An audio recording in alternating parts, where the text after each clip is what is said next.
important. I've been a minister for 44 years. And if you don't communicate with your church, you won't be there long. But I know living in a community, which a district is a lot smaller than the whole county, but together as magistrates we can communicate the message that we need to get to all the people out here. And that would be one of my responsibilities, to make sure that the folks in District 3 would be learning about it ASAP. And with emails, texting, and things like that, seems like that's a lot of the communication anymore. We communicate with our grandchildren by text, and it takes a few days before they answer because they go another direction now. I don't know how they communicate. But, you know, that is something that will always evolve. It will always change. There'll be better methods, better ways to communicate, and I will look for that. Most of all, I'll see you that are in the 3rd district, and you'll see me. And it won't be election time only. It'll be for 4 years you'll elect me. Thank you, Barry Harmon. Next answering the question will be Jason Cullen. Well, communication is extremely important, and I think COVID has taught us, you know, where we went online, and it's been very useful in many ways to be able to have our meetings streamed via YouTube. But we're a small community, and a lot of times I get emails, I get text messages. I like to call, you know, because these are my neighbors, these are my friends, and we're a good tight-knit community. We have our differences, but at the end of the day, we're all trying to kind of come to the same answer. And so I like communication, direct one-on-one, and meeting my constituents and calling them. And so that's the way I prefer to do it over you know, some of the digital stuff. That being said, we have implemented a new website, new phone systems throughout the county. The website, I'm hoping that we'll be able to lead into having an app as well, where we will be able to, people will be able to send stuff in, you know, when they're thinking about it, and not waiting for a call back. But I think the county's on the right track with our communication and what we've done so far.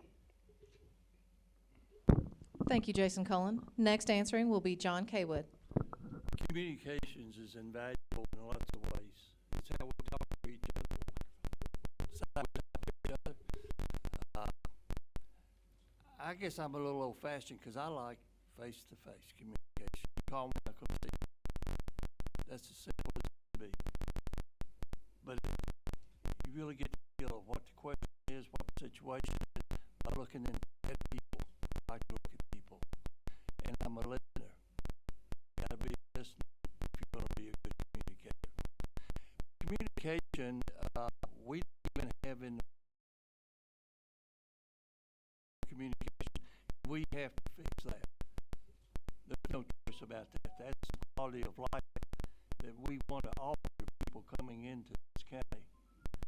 It's another place that communication affects all of us. And that's quality of life in respect to job creation. And we'll talk about job creation tonight. Companies have to be able to communicate to their home company wherever their base is. We've had people come here and leave because we didn't have enough broadband. In fact, a document that I read a couple of years ago, Kentucky was 47th in the nation in its speed and its bandwidth. 47. Think about that. How are you going to get companies to come here and create jobs for our young people so they can have a decent living? We have to step up, or else we're not going to be in the game.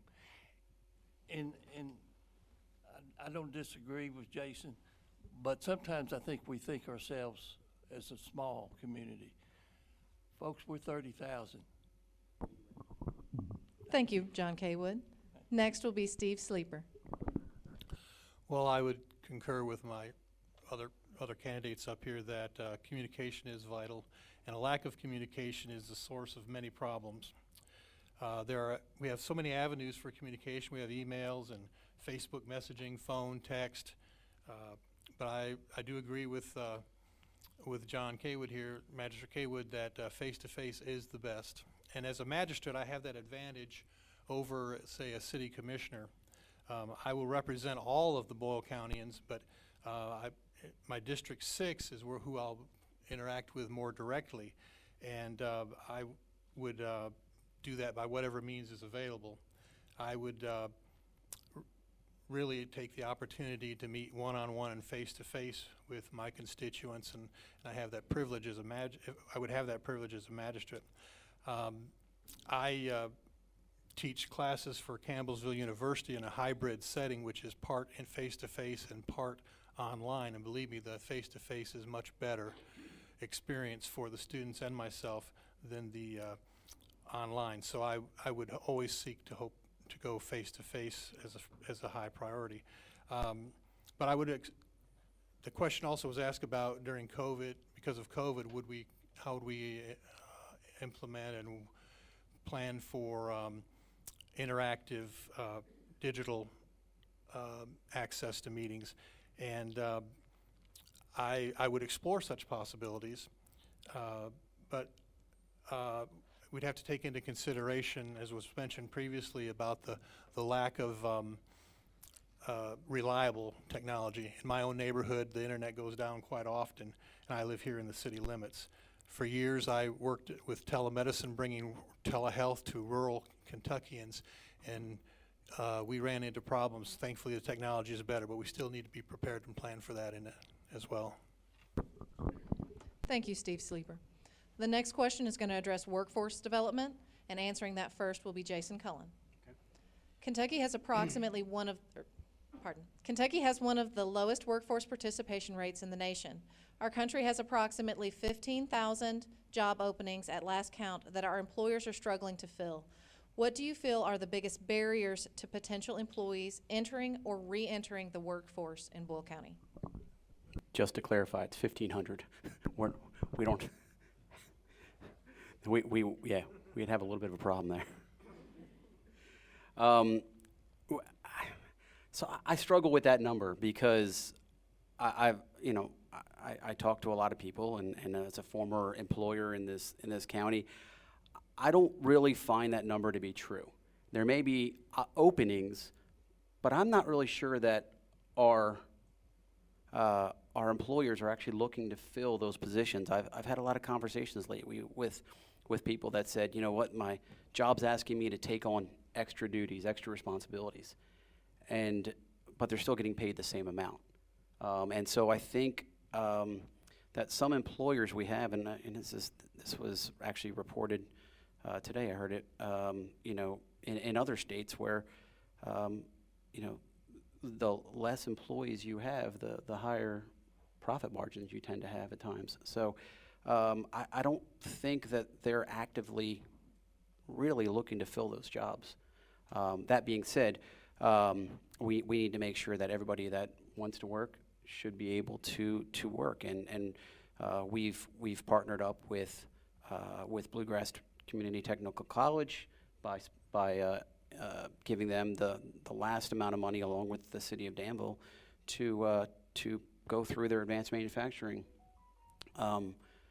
building and have that up and ready. And what we need to do is make sure that building is filled, so that way we have a lot of people that are ready to work when their jobs are available. So. Thank you, Jason Cullen. Next answering that will be John Kaywood. Workforce development has been an issue here really for a while.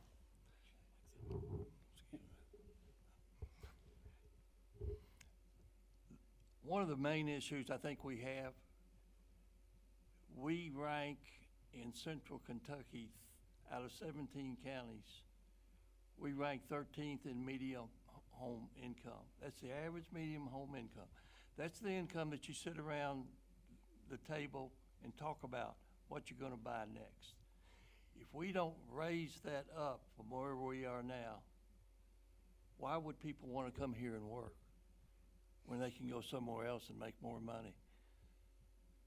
Because we are a society that is built on the quality of life, and we're gonna make life decisions based on that quality of where we're gonna raise our family. So I think it goes back to what is the average household income that will affect who's gonna come here and work, and how long they're gonna stay here, whether they're gonna go and work somewhere in a larger community where they'll make more money, and then maybe come back here to retire. That's probably what they're gonna do. So then we're gonna be a community of senior citizens, which isn't too bad when I look in the mirror, but we can do better. I think we have to make that message known. We can do better.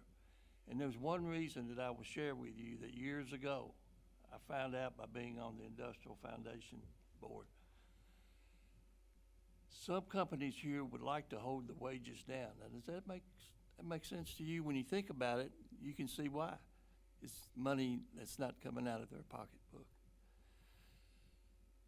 So we have to bring in companies that really have a higher wage payment basis, I think, because that will attract people. That will attract young, and that's what I think we probably could add to our community at this point in time. That affects how big a house. Thank you, Steve Sleeper. Next answering that, thank you, I apologize, John K. Wood. Next answering is Steve Sleeper. All right, thank you. With 1,500 job openings, I think it's due to various reasons. It can be the inflationary times we live in and supply chain conditions that require small businesses to limit their staffing. There's governmental policies that de-incentivize working. Possibly there's childcare issues that are part of the problem, cultural and housing issues. And I think one of the things is a lack of education and training for jobs that might pay a little higher wage. And these opportunities, you know, need to be available. Some of these barriers we have little control over as a local or county government. But one area that we can work on and to enhance employment opportunities is to support our local BCTC system, the Bluegrass Community and Technical College system. That would help reduce some barriers to employment. Support for BCTC, you know, the students can learn or earn a technical degree, and they can have little debt when they come out of college, and they can come out with a reasonable earning potential. They have nursing programs, they have other healthcare programs, electricians and welders, these are trades and skills and that are professions that are really in demand. So I think we need to work on the things that we can have control over, and that would be one of the things we could do with the technical college. Thank you, Steve Sleeper. Next will be Barry Harmon answering a question on workforce development. I grew up working. I started when I was 2 years old. I didn't know it was work. I thought it was just getting to be with my mom. We delivered the African Messenger from right here south of Danville when it used to be Gregory Case's and Wilson's garage, and the rest was highway, and we go to Junction City all the way to Houstonville. And we delivered the newspapers. Well, I graduated and I got put in a seat that I could sit on the passenger side and put the African Messenger in the mailboxes. And I could run up through the yard. My mom didn't have to do it, or my dad, whichever one was with me that day. And I could throw the paper on the porch and run back. And it was a game. It wouldn't work to me because I got to spend time with mom and dad. I think we need more time like that. A lot of people get so strapped in their work that they don't spend time with their family. If you don't have your family, what you got left? Not much. You go to work, get bored, come home. But if you want to work 1,500 jobs right here, what's your reason? What's your excuse? I was taught if you wanted something, you work. You go to work and you get it. And all my life, I've worked 2 jobs, been a Baptist minister, and also worked in different places. Worked at IBM, RC Cola here in Danville when it was here. Worked Genesco across the road when it was here. Worked all kinds of different factories, Phillips Lighting. And you know, people have got to want to work if they're going to work. Yeah, education can help, but does it really give the person a reason to work? You either do or you don't. Thank you, Barry Harmon. The next question will address housing in the Boyle County. A recent housing study showed a serious need for affordable housing in this county, with limited access for improvement. Many feel that in the ever-globalizing world, that regionalism concepts and funding would be a way to alleviate these housing needs and also development outside of this county. Cost of development of housing in this county, and in particularly in the city of Danville, is substantially higher than in the surrounding areas. What do you foresee as any type of solution, and would you support a more regional approach to economic development and housing? And this will be answered first by John Kaywood. Thank you. Yes, I would support anything that would help solve the problem. And we do have a problem in the income problem of where the prices are in property here. We do. There is noticeably been in every report that I've read that's been done by someone who's come in to survey our county for economic development. And let's go back to what I said before. When you're talking about income around the kitchen table, you can only afford what you can afford. No other way about it. It's going to set your whole quality of life. I've said it. Plus, housing is market driven. We have a developer here, and I think he would agree that they are going, and rightfully so, they're going to build what they can sell. And their prices adjust every day, particularly since COVID and those issues that we've had with COVID. But household is just what we can afford to pay and what they can buy, and that's based on how much money you got in your pocket. Not real complicated. I hope we can, because we can draw people here if the housing is more affordable, and I hope we can do that. But we had an issue a few months ago, and it wasn't pretty. It was a P&Z issue, and the guidelines that they set also affect the price of housing. Everything you do affects the price of where you live, and you got the yellow thing. Okay, they told me to stop. Thank you, John Kaywood. I'm gonna add one more thing, if you don't mind. One of the biggest problems we have here affecting the workforce is drugs. Thank you. And answering now will be Steve Sleeper. Yeah, when you look at affordable housing, I think the idea of affordable needs to be defined. And, I'm concerned about housing at all levels. And, no matter what level you're speaking of, a lack of housing has a negative impact on our community. It causes a loss of economic growth. It can diminish the potential tax base. And so in regard to attracting more workers to reside within the county, housing is just one factor. People also look at schools, they look at hospitals, they look at churches, they look at cultural opportunities and so on for the benefit of raising their families in a community. Sometimes I think when we look at an issue, we get tunnel vision and we forget that this might be a systemic problem and we need a comprehensive solution for it. As a magistrate, I would need to work to facilitate the enhancement of all these services in our community, as well as the housing issue.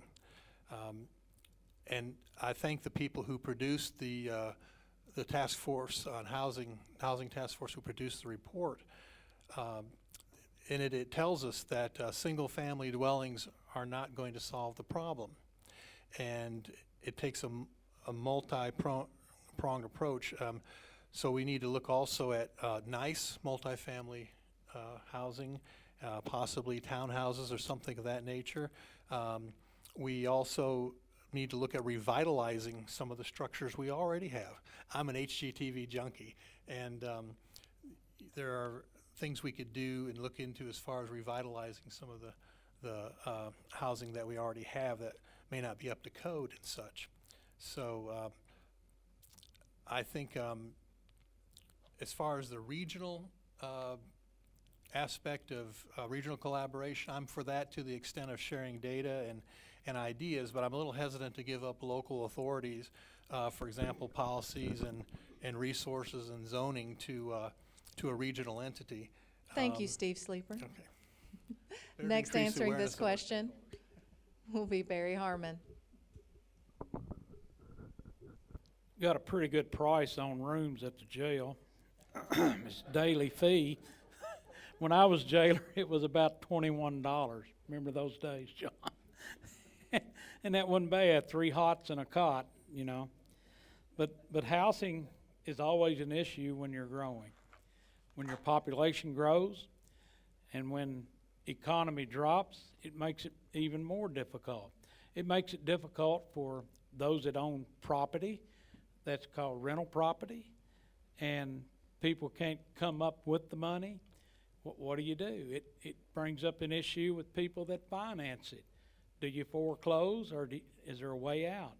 There's probably some options that money could be tapped into to help people that get in those crises to get out of it, and then teach them the finances of keeping that house up, paying your bills, and even furthering your education to get a better paying job.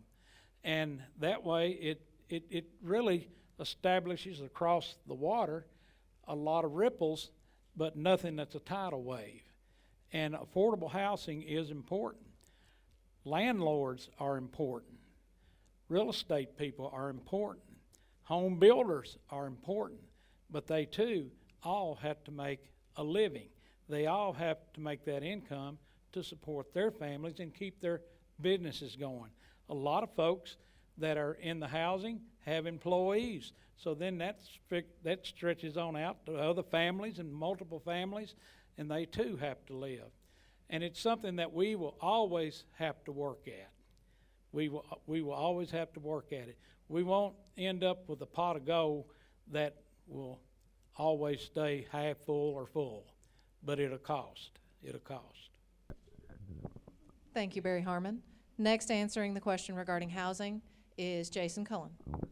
Yeah, this is an interesting question because what's affordable to one person may not be affordable to someone else. I really think the biggest problem we have with housing is jobs. If we do not have good paying jobs in this community, there's really this conversation is kind of, or this question is kind of moot because, over the last several years, we've failed to bring in good paying jobs, and we get really excited when a new restaurant comes, but that's low paying wages. I feel that if we are going to be able to tackle this, I agree with Steve that multifamily can be done very nicely and can be done well. I think a lot of the younger generations don't want a large yard or multiple things to take care of, and I think that's probably one of the reasons why you see rents going up so much, because you have a younger generation that's happy to rent a place instead of buying a place because they don't want the extra stuff to take care of. So they're renting and they can afford a little more rent, and that's causing a problem with rent. The only problem I think with revitalizing some areas, I will say, is that kind of puts the price higher when you start going in and revitalizing. We saw this in Louisville and other big cities where they'll revitalize people right out of the community. So we got to be very careful about that. But I think the answer really is good paying jobs for everyone in this community. Thank you, Jason Cullen. Our next question is going to address county-wide alcohol sales and will be answered first by Steve Sleeper. In Junction City, Perryville, and Danville are all wet now, and the potential for further economic development in the county, allowing sales at the marinas, wineries, distilleries, for example, as the Kentucky beer, bourbon, and distillery industries continue to grow. Where do you stand on the wet-dry vote for the county? And please give reasons to justify your position. Okay, thank you. This is an issue that people are very passionate about on both sides, I think. And but I think that the issue here is consistency and fairness. If the city has it, the county should enjoy the same. When we have different ordinances, it kind of creates confusion and it can hurt tourism. And having a consistency throughout the county would create a more fair competition. Businesses should have the same choice, whether or not to apply for and serve alcoholic beverages.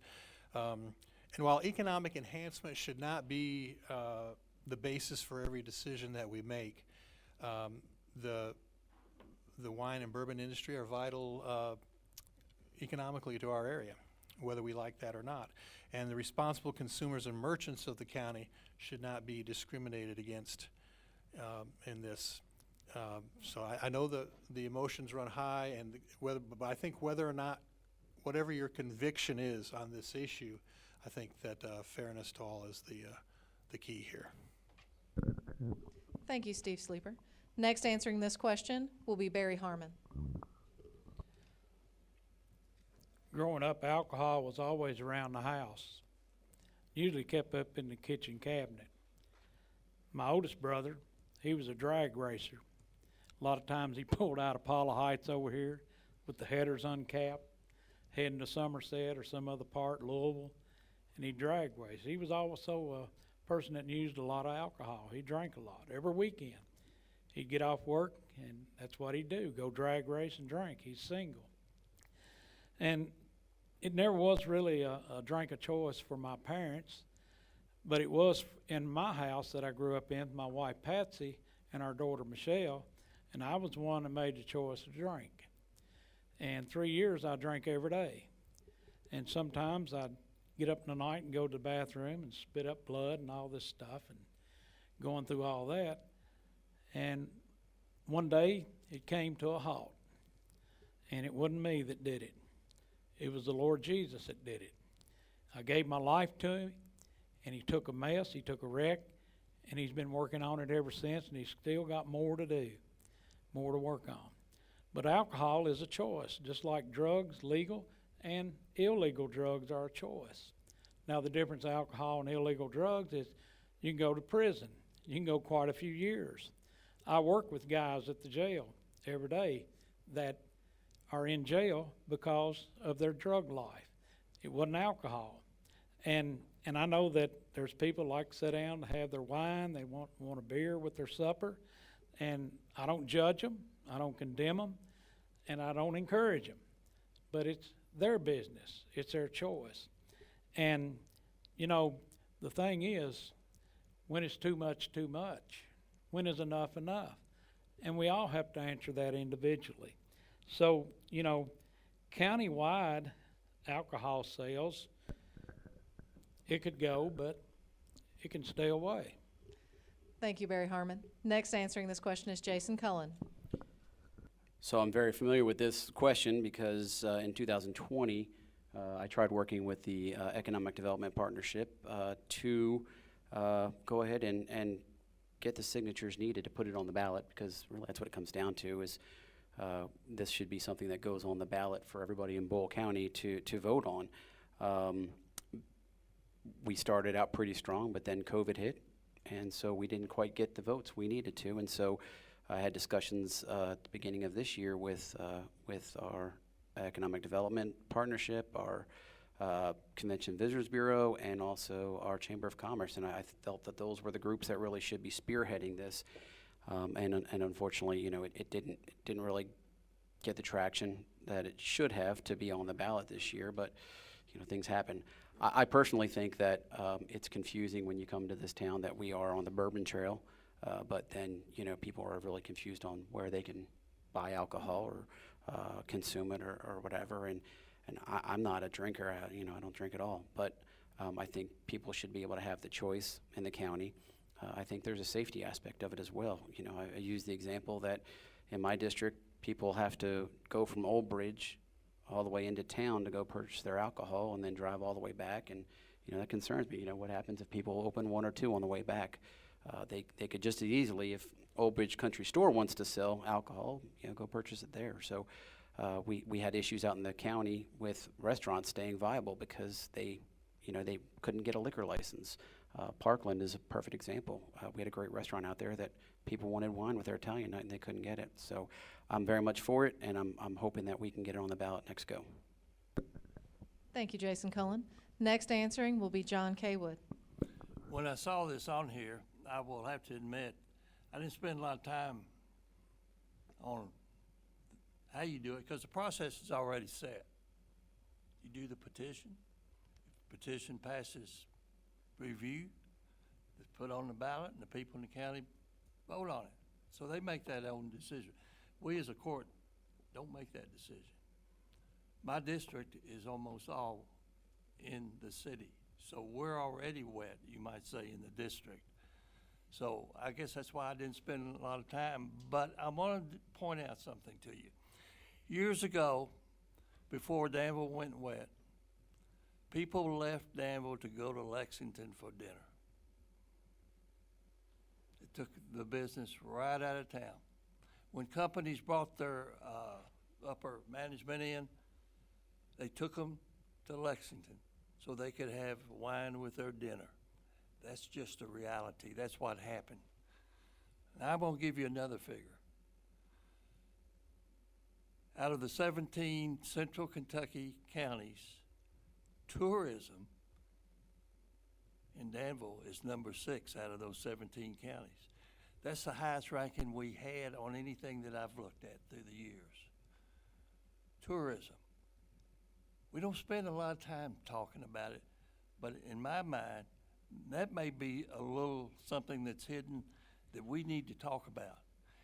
And as a member of the authority, voted on by the court, put me on there, asked me to serve, and I appreciate it. It's quite an honor.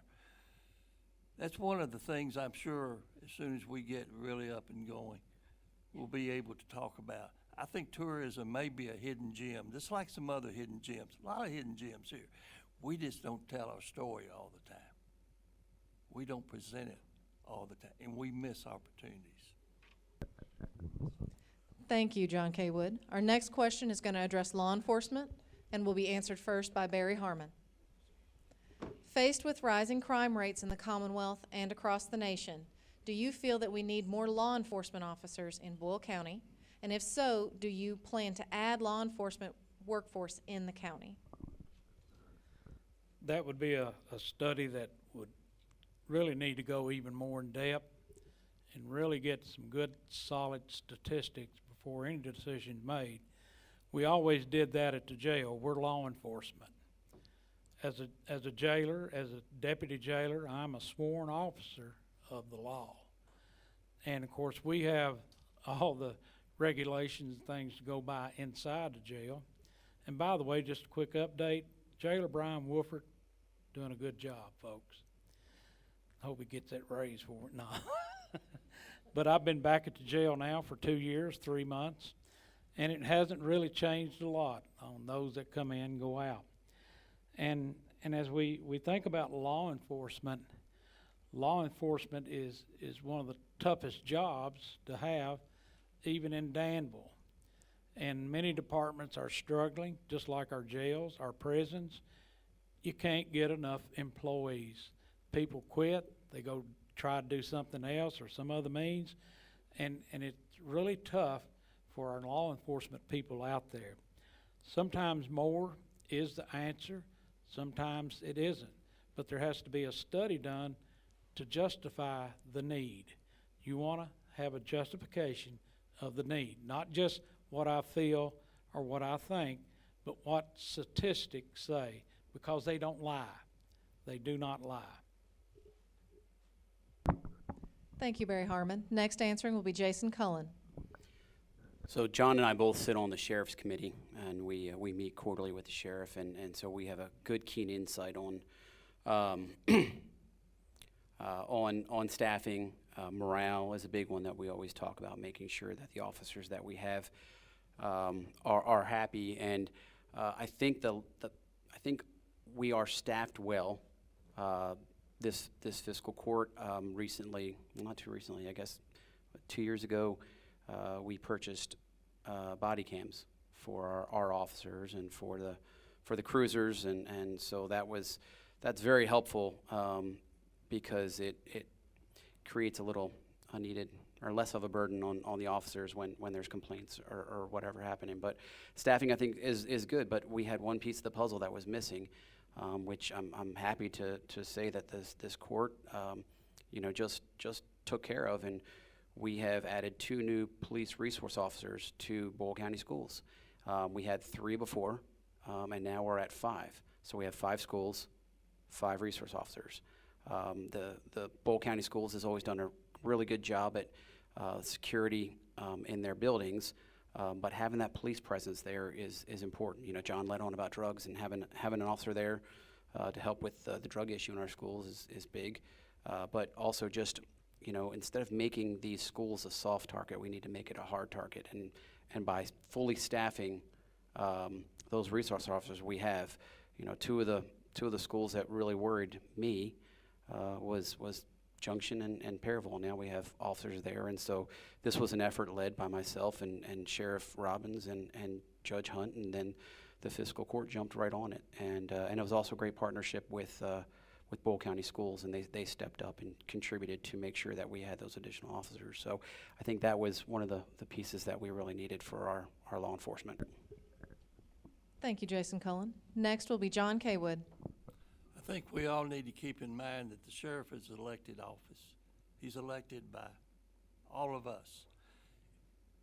And he has a responsibility of running his office the way that he's going to run it. That's what he's going to do, and that's his job. If he needs help, we are there.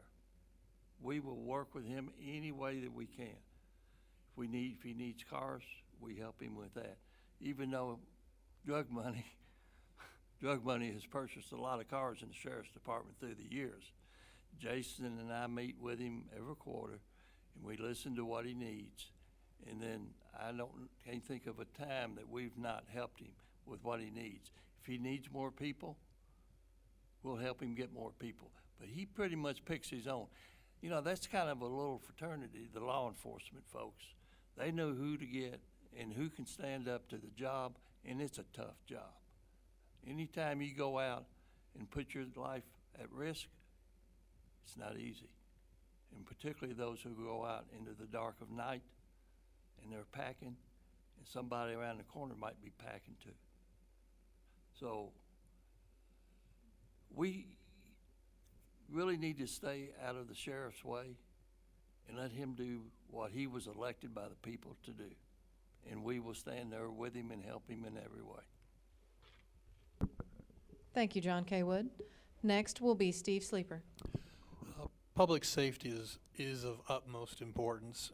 We all want to feel safe in our homes and on our streets. And I believe our local law enforcement is first rate.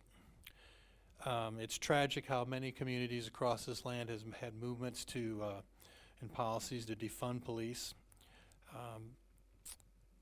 But our county sheriff, our elected county sheriff, our elected county constables, our local police departments, they deserve and should expect the highest forms of training, equipment, benefits, compensation packages possible that we can afford them. I agree with Jason. I think the number is probably adequate for now as far as hiring. We also need to look at the matter of it's not just the law enforcement, but sometimes, and I don't think we have this in our community, but we wouldn't want it to come our way, is many well-intentioned soft on crime initiatives and policies sometimes end up with violent criminals out even before the paperwork's done on their arrest and such. So that's another aspect of this rising crime rate in our country. I would also echo what Jason said about the 5 school resource officers. I think that is a great benefit to our community, and not only because they're there to protect the schools and the students, but also it's early crime prevention, but it's also they're there to educate the students, and we can catch them early and they can learn about what's right and wrong, and they can help provide a meaningful mentoring to these students of ours. Thank you, Steve Sleeper.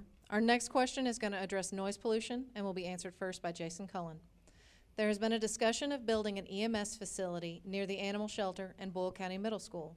This is an area where students are attending classes that requires focus. There are children with sensory issues within these schools that could be disturbed by the high-pitched sirens, creating unnecessary stress for students and educators. Shelter animals are already in high-stress states, and the siren noise could be very detrimental to their mental and physical well-being, making them more difficult to adopt. There are also numerous entertainment and gathering venues in the area that would be interrupted by excessive noise, such as the movie theater, several churches, athletic games, and events hosted at Millennium Park. Do you suggest combating these concerns and ensuring the well-being of the potentially impacted parties? Do you feel that this location is worth the impact it will have on the area? Well, I think it's only fair to mention that the reason that we've looked at this facility is one, we're able to acquire the land at no cost, where we'd swap out a part of the fairgrounds that we currently own, so that the city can continue to try to fill that area to have more, baseball fields, tennis courts, whatever. But the main reason we're looking at that is because, and I don't think many people know this, is that they're planning on putting a fire department there. So the city is already in plans of putting a fire department there, and so they said it would make sense to have an EMS building right alongside of it. And we desperately need a new building. We have several vehicles, several new ones that we've been able to purchase, luckily, that some of them end up sitting outside because we don't have the bays where they currently are. And when they sit outside, the staff has to remove all of the stuff out of the vehicle and bring it inside. And then when they want to go back and utilize that vehicle, if they need multiple runs, they've got to put everything back in. So it's imperative that those vehicles stay inside. And so we looked at that spot. And this is one of those areas where I think our court's done a great job with, listening to those around. I honestly didn't think about the Humane Society being so close. But what's important also to know is that our EMS staff doesn't just start blaring those sirens once, they go out the door. They actually wait till they get out to the road, and if needed, then they'll use those sirens. Also, our EMS staff usually is strategically placed throughout the county, so they're not just sitting back at headquarters. They're all over the county. And again, this is another committee John and I sit on, EMS, and we meet, once a month with Director Rogers, who's done a fantastic job. But noise is a concern, but I think that working together, we can make sure everybody's happy and not Thank you, Jason Cullen. impact the community. Next answering will be John Kaywood. I'll be short. He stole all my answers, but I think it's because we worked together on this. When I read this question, I had to really think, why is this question on here? And I'll tell you why. I respect all the things that you read and in here. But what to me is the obvious thing. There are sirens on because they're going to an emergency. Somebody's life is probably on the line, or it could very well be on the line, or your house could be on fire. And all these come into play until it's EMS knocking on your door. And then you get a little different view of it. Folks, I'm sorry, life comes first with me. Now, I will consider how we can work around this. I'll be as open-minded, but life comes first. Your condition is my priority. EMS does a great job, as Jason said. Takes a special person to run that job and to be on that job. It's a lot of pressure. They take the emergency room to the field to save you or your loved one. So if I had to list my priorities, I think you all know where I would list my priorities. I understand the noise, but I understand life, your life. Thank you. Thank you, John Kaywood. Next answering will be Steve Sleeper. Well, my answer probably will be short because I had some of the similar thoughts to Magistrate Cullen and Magistrate Kaywood here. But yeah, I have to just to totally agree with what has already been said. The proposed location may not be ideal for various reasons, those that were listed, and also maybe because of its geographic location. But the ambulances, as was said earlier, are strategically placed in different places around the community. There's one located in the current, the new fire station, and you already heard about a fire station being built out in that area as well, and about the crews not hitting the siren until they actually get out onto the roadway.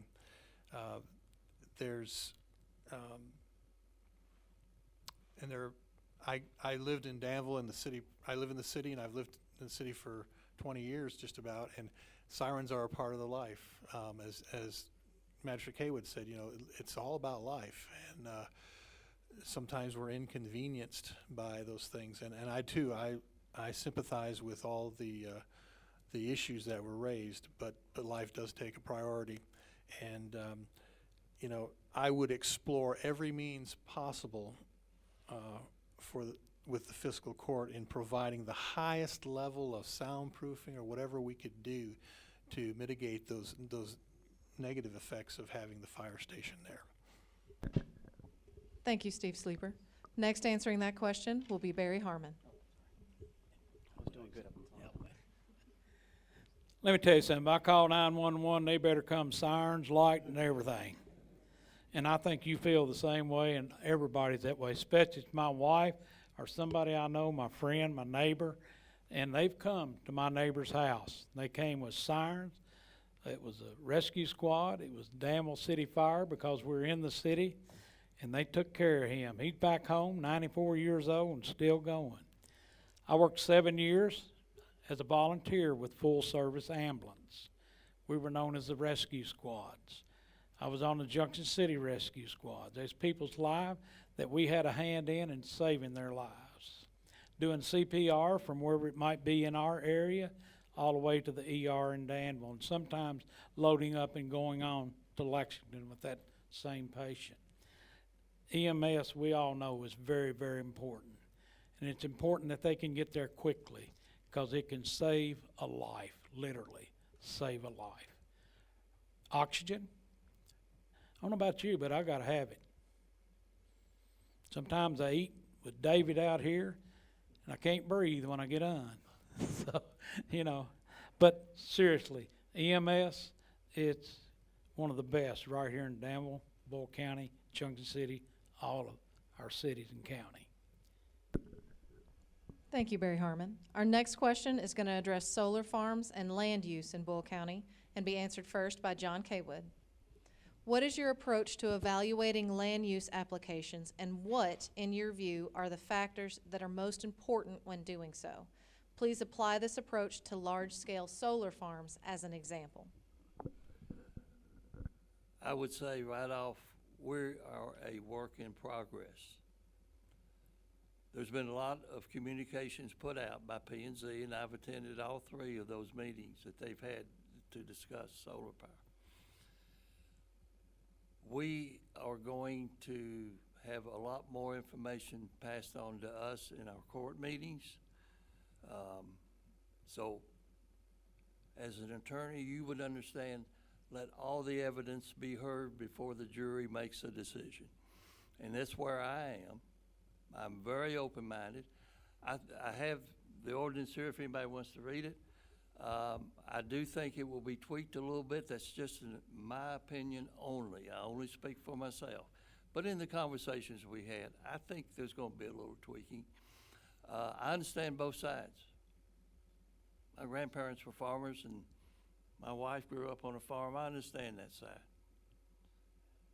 And it's a tough issue to try to not take anything away from the beauty of this county, particularly when you look and you see that tourism and people like to come here and they like to see what we have to offer here. And it's economic development. but it's economic development for the farmer, and I understand that. So, have I reached a decision? I'm waiting for all the evidence, Counselor, and then I'll make that decision based on all of the input. I've been to both of the community meetings. I've heard everything that's been put out there just about. It's a tough question, and probably one of the most important votes we'll make, I would say, this year. But first, we got to get the evidence and hear all the sides, and then make an informed decision. Thank you, John K. Wood. Next answering will be Steve Sleeper. I grew up on a farm as well, and the idea of large-scale solar farms, it's really more complex than what it may appear on the surface. And I do applaud the fiscal court, the current fiscal court, and it's taken a deliberate and cautious tact in assessing this matter and really researching it. Solar energy has its merits, obviously, and harnessing the power of the sun, is kind of a feel-good idea, and we also need to consider the rights of the private property owners when we make decisions. However, we also must be vigilant for the potentiality of unintended consequences for the actions that we take. There are some negative downsides to solar farms. You can look at the issues of battery storage and relying on raw materials from possibly unstable governments and such. But the one that really is foremost in my mind is the irreparable damage that it could do to good agricultural land. When agricultural land is converted into a solar farm, the topsoil is removed to make it level. There's holes drilled, a large number of holes that are filled with concrete. And so it's nice to think, well, we can always take it back to usable farmland, but that's probably not going to happen. It's highly improbable that land could be returned to agricultural use. And I know that the idea of getting energy from the sun is a wonderful, wonderful thing, but 450-acre solar farm produces about 50 megawatts of electricity a day, where a 5-acre coal-fired plant produces about 2,000 megawatts of electricity in that same time frame. So Thank you, Steve Sleeper. I had a lot more Next to say. answering this question will be Barry Harmon. My granddaddy was a farmer on Lebanon Road. It was the Miner farm. Mr. Miner was president of Farmers Bank. He owned all the land, 3,500 acres. He wanted my granddaddy to have the best machinery so that he could produce the most crops and most efficient, cost-wise and time-wise. He farmed all that land. He raised sheep. He had milk cows. He kept about 400 to 800 head of black Angus. He had hogs, anywhere from 300 to 600 hogs. And, he farmed all his life. He cut all the hay, everything there. He died a young man. He was only 66 years old. And one of the reasons was he'd be up 2 o'clock every morning to go to the milk barn and milk, and then get home and eat breakfast. And then my grandmother was up cooking, getting things ready. And that was farm life back in the 40s and 50s. And he worked, and his hands, I remember looking at my granddaddy's hands, looked like somebody had just took something and just cut them up. And that was from where he worked all day long. He always wore a hat with a brim, a white shirt with long sleeves, and a light color pants, because he'd stay out in the heat all day long. Mr. Miner let him buy the equipment he wanted. He bought a tractor for every piece of equipment that he had.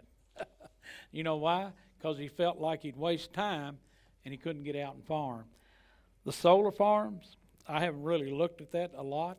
The land use, I don't know what the ramifications are to having solar farms, but the soil is there. Solar farms, they may produce a lot more. We have an organic garden at the jail. Guess what? We have another garden back here at the end of Gene Drive by our Senior Citizen Center, and the 9 boxes that we have over by the jail produce more produce than the garden at the end of Gene Drive that's all in the ground.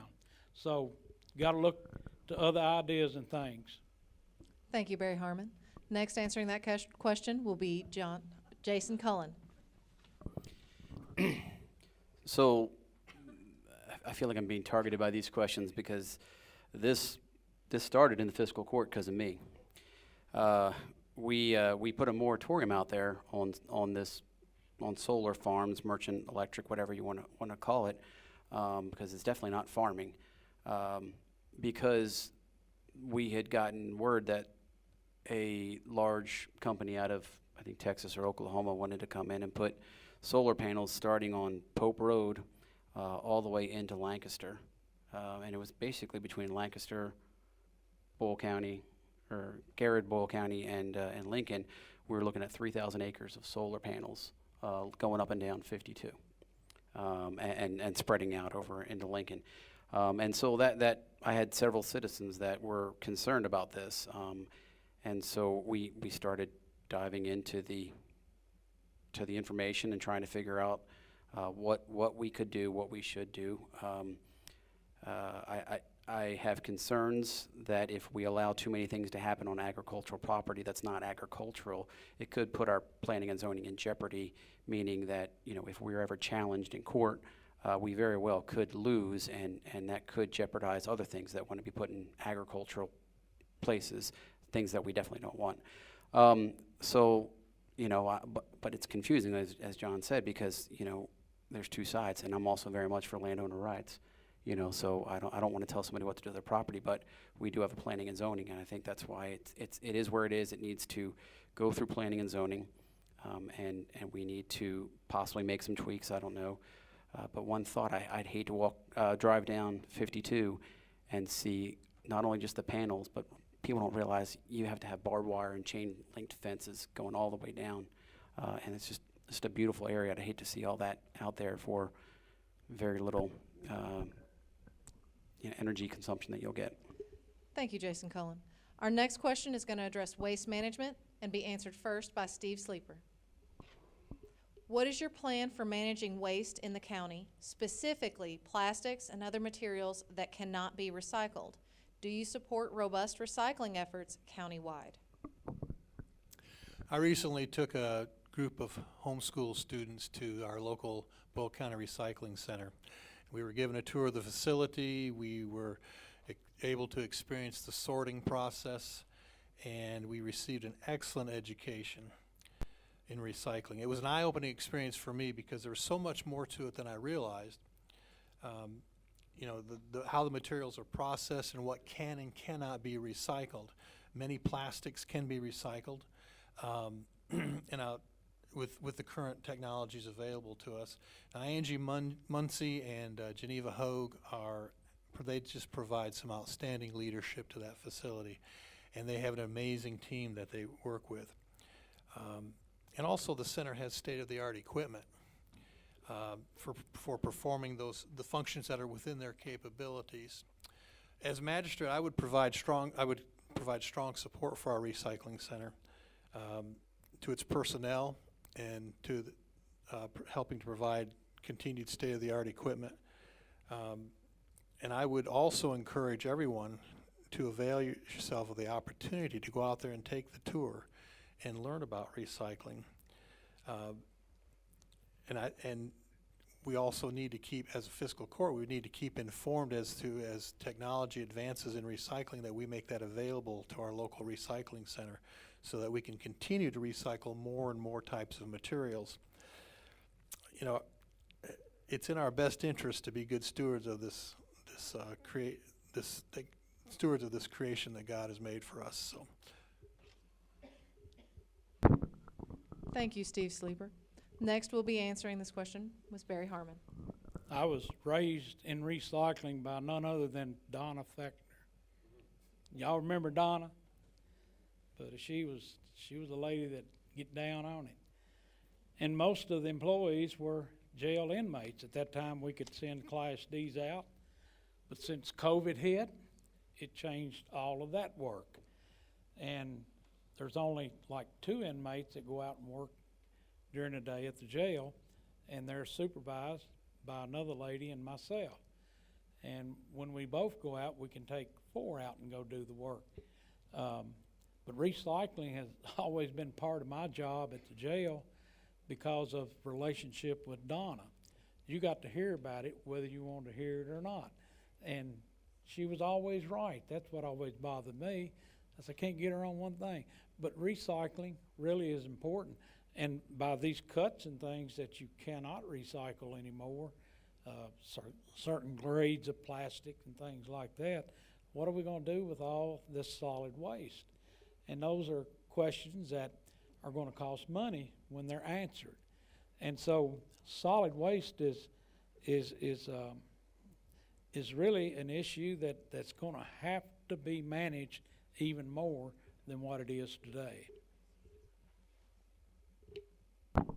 Thank you, Barry Harmon. Next answering that question, addressing waste management, will be Jason Cullen. Well, I think our solid waste director, Angie Muncie, does a fantastic job. She keeps us, in the black when it comes to waste management with recycling. We've had a lot of people that have brought up, why can't we recycle this? Why can't we recycle that? It's supply and demand. Glass was a big one for a while, but glass, it actually ends up costing us money to recycle that, and it's a lot of money. Just the market's not there for it. We had a problem out at Goes Pike where people were upset because we went to smaller bins for just white paper, and that was necessary because if we didn't do that, we would end up with paper that we had to throw out because it couldn't be recycled. It got wet. It's hard because we want to recycle everything. We want to save this planet as much as we can, but there's certain things that we just can't recycle, or it just doesn't make sense to recycle. But our solid waste group is fantastic, and I've been down there and talked with the guys, and it's very important for people to go down there to kind of see that operation. Sadly, they have to deal with a lot of stuff down there where people will bring stuff to be recycled, and it is not stuff that anyone wants to handle. And so they deal with a lot down there, and so I'm grateful for them. I do want to circle back to one thing real quick when we talked about solar, since I still have 30 seconds. I think utilizing different things, and I talked to an attorney out of Louisville, if we could do stuff on rooftops, if we could do covered parking with solar, I think that's a much better use of our land instead of taking farmland away. We saw the impacts with Ukraine, where we get a lot of grain and other things from during this war that's going on. That's part of the reason why we're having difficulties getting stuff. So. Thank you, Jason Cullen. Next answering that question will be John Kaywood. How would you all like to deal with trash every single day of your life? I wouldn't want that job, and I think Angie does a great job too. And her team is outstanding. And those of you who said you should go and visit and get an education, I totally agree with that. Let me give you just a couple of answers to some of the questions that have been. They take grade 1 and grade 2. I didn't know you got a grade in waste, but that's how they do it. Grades 3 through 7, there's no market for that. They can make money at it. You're right. You brought that up, Steve. They're not. You just can't make money, and she makes money out there. She has tripled the income on white paper that Jason talked about. It can't be wet. It has to be a certain standard. So that's the answer to that question. Glass is only worth $8 a ton.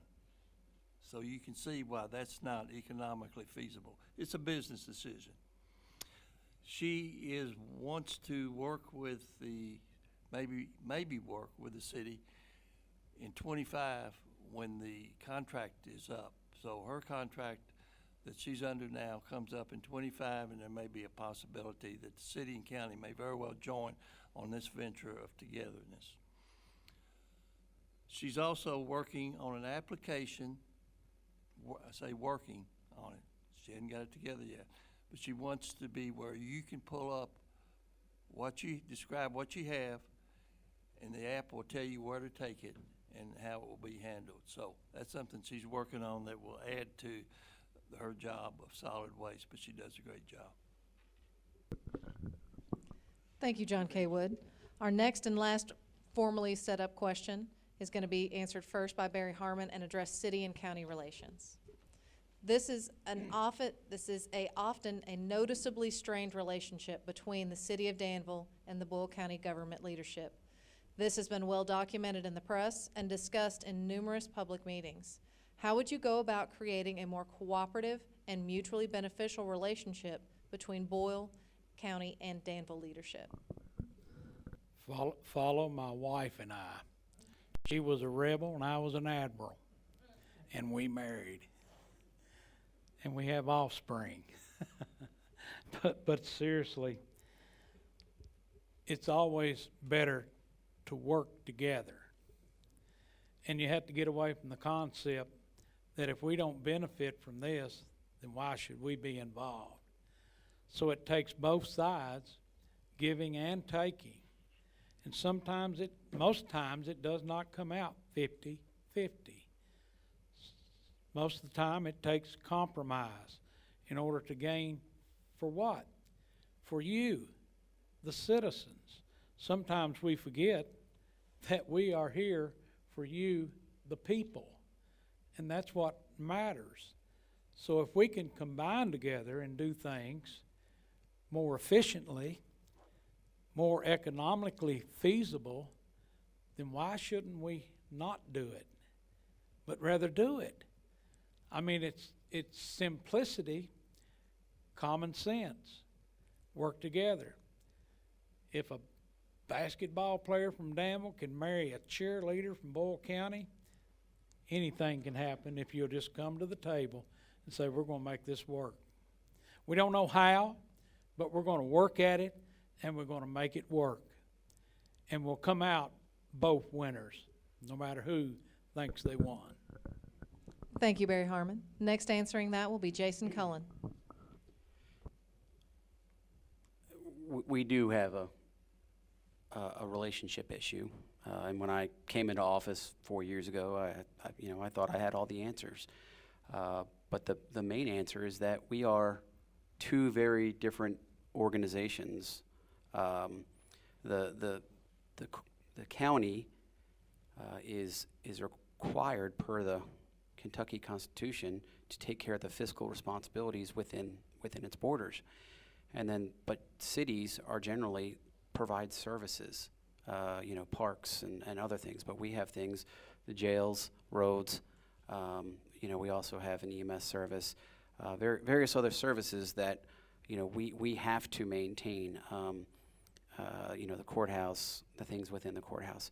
So it's hard to kind of say, we're just going to get along but when we're different and we have different objectives, it's not as easy as people like to think. I do like the fact that we seem to have a very good relationship with Junction City and Perryville. Those two cities often get, forgot about, and the other areas, Parksville but I think because it really comes down to that, the city of Danville and Boyle County Fiscal Court really just want what's best for Boyle County, and the city of Danville wants what's best for Danville.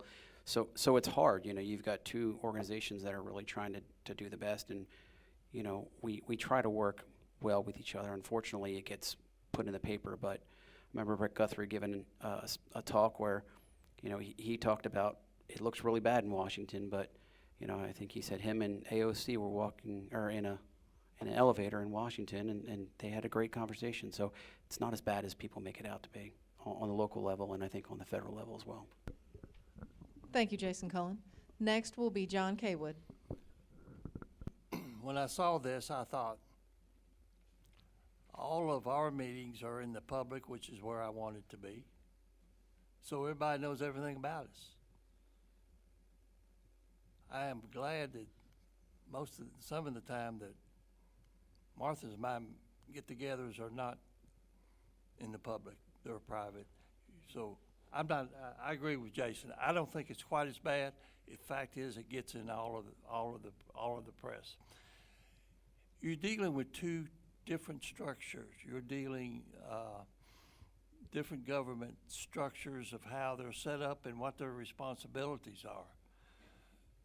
The one thing that I think if you've seen our meetings, my point is we must work together with all of the municipalities in order to be what we can be and capable of being. And to give you all, the citizens who put us with this responsibility, the best offering of life and quality of life that we can possibly put together. We have to build trust, and I don't think we're quite there yet. But a good example of working together was the P&Z getting together and having to structure and straighten out some things that KRS said we had to do. And we had to take some tough positions. It only took us 14 days, which I thought was pretty good, and I think Jason would agree. We came together, we got what we had to get straight to meet the regulations that we are sworn to follow, got it done, and now we're over that. And so that was a real good example of what can be done by building trust, talking to each other. I suggested some years ago that we come together on a quarterly basis. Didn't get very far. Thank you, John K. Wood. Answering the question now will be Steve Sleeper. I think we need to have an understanding that more cooperative and beneficial relationship will come out if we have a mutual respect for each other. I think respect is the key word here. We need to support people, understand that the city and the county need each other.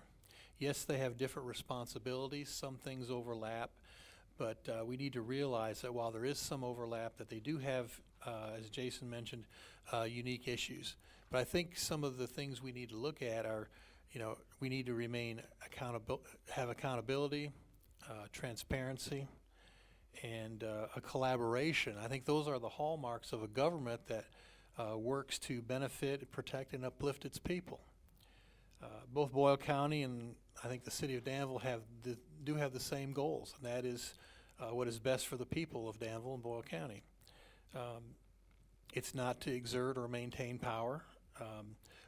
See, when we come together with mutual respect and a common interest for the people that we serve, and we're not concerned with who gets the credit or who has the upper hand, I think great things can be done.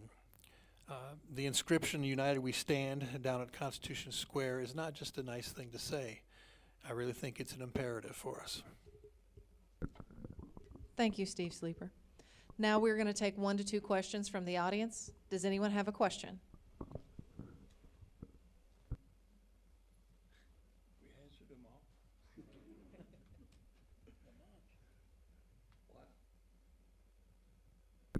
It appears that everyone in the audience tonight has already had all of their questions answered at this time.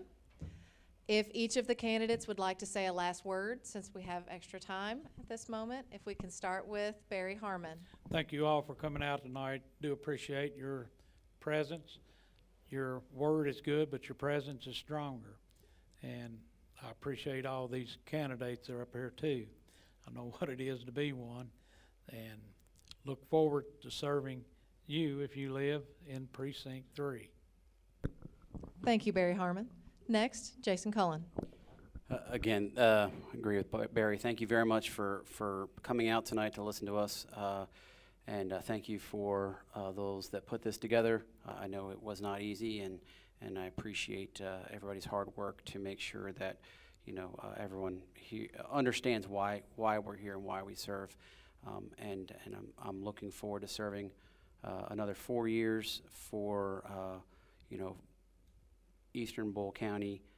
But as I've told many people, my vote counts for the whole county. So I take questions and comments from anybody in the county. So thank you again, and look forward to being your magistrate for 4th District for 4 more years. Thank you, Jason Cullen. Next will be John K. Wood. As I thought about how to close this, I thought there's some things that you all might be interested in hearing of some goals that I have, should you all choose to allow me to honor by serving you all for another 4 years. At the top, which I have said, school safety with the SROs and the schools providing safety and socialization is so strong with me, and I will always continue to support it. We support it now. I want to be sure that the mistakes that happened in Texas, I've read this. This is a report out of that, and if anybody would like to see it afterwards, you're welcome to it. It's terrible. I want to be sure this doesn't happen here. So I will support whatever we have to do to button up our schools and make them safe for all of our children. Obviously, a lot of answers given tonight that dealt with household income. As a member of the authority, that will be right at the top, that we have to improve it, and we have to improve the quality of life, allowing people to have more money in order to provide what they want to provide for themselves and their family. So that will be right at the top. Being 13th and 17, a county of 17, Central Kentucky of 17, it doesn't work with me. I did another reading that was put out by Bluegrass Ad. We jumped from 13 to 11. That still isn't very good for me. So that's very high on my priority. Support, I will certainly support emergencies such as EMS. Those folks do a wonderful job taking the emergency room to the field and saving lives. One life that was saved was one of our ex-judges, where time mattered, seconds mattered. He had the Widowmaker, and they got him to the hospital and saved his life. That is serious. There's something that hasn't come up here except very briefly. I serve on ASAP. I've had the privilege and honor of being on their board for years. We don't really get into conversation much about the dark side of Boyle County, which is here, but we don't really see. I hear about it every month at those meetings. There is a side you need to hear and know. It's dealing with drugs and the drug addictions that we have. Fortunately, the deaths from that in this county has gone down over the last year. There's so many people that you would never know who work very hard, nonprofits, to help support those who need a lifeline to life and become productive citizens again. We've already talked about working together. I'm there. And I have voiced it over and over. Obviously, the fiscal responsibilities is very much a part of what we do. Excuse me. I've been 35 years in the banking business. I know debits and credits. Thank you, John K. Wood. And we'll hear now from Steve Sleeper, closing out. When I talk to people about my running for office for Magistrate of 6th District, they look at me and they kind of sideways and they say, "Are you crazy?" And maybe I am. I might be a little crazy. But I do know that I do not have political aspirations per se. I do have people serving aspirations, and I intend to be a servant leader if I serve as magistrate. It really is all about the quality of life for our Boyle County citizens, and that's what I would endeavor to enhance. Thank you, Steve Sleeper. Thank you all four of you for being here with us this evening, and this concludes our moderation and debate this evening.